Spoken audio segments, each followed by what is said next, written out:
Kementerian Luar Negeri Indonesia akan mengevaluasi kondisi keadaan darurat yang terjadi di Ukraina sebelum memutuskan untuk memulangkan warga negara Indonesia atau WNI di Ukraina ke tanah air.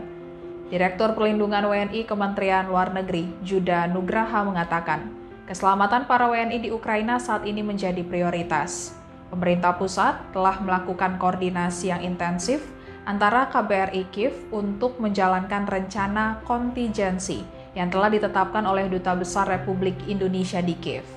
Rencana kontingensi yang disiapkan terdiri dari berbagai macam status situasi darurat, dimulai dari siaga 3, siaga 2, hingga siaga 1. Di masing-masing status ada beberapa langkah yang sudah disiapkan, baik langkah yang disiapkan KBRI hingga langkah yang harus diambil oleh pemerintah pusat atau Kementerian Luar Negeri Republik Indonesia di Jakarta. Juda mengatakan rencana kontingensi merupakan hal yang wajib dibuat seluruh perwakilan Republik Indonesia di luar negeri termasuk KBRI Kiev.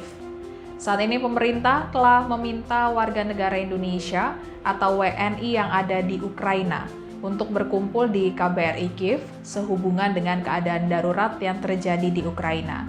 Rencana kontingensi untuk memulangkan WNI ke tanah air juga telah disiapkan, berkoordinasi dengan KBRI Warsawa hingga KBRI Moskow. Juda Nugraha mengatakan Kementerian Luar Negeri dan KBRI Kiev telah menjalin kontak dengan 138 WNI di Ukraina. Mayoritas WNI ada di kota Kiev dan Odessa. Beberapa lainnya tersebar di kota lainnya, dan WNI di Ukraina dipastikan dalam kondisi aman. Presiden Rusia Vladimir Putin telah memerintahkan invasi ke Ukraina pada Kamis 24 Februari 2022 dan menyebutnya sebagai operasi militer khusus untuk demilitarisasi.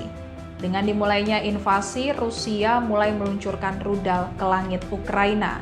Suara dentuman juga terdengar di berbagai penjuru Ukraina. Rudal milik Rusia telah diluncurkan ke markas militer, bandara, dan gudang militer yang berada di beberapa kota di Ukraina. Tembakan juga saat ini sedang berlangsung di daerah perbatasan di Ukraina.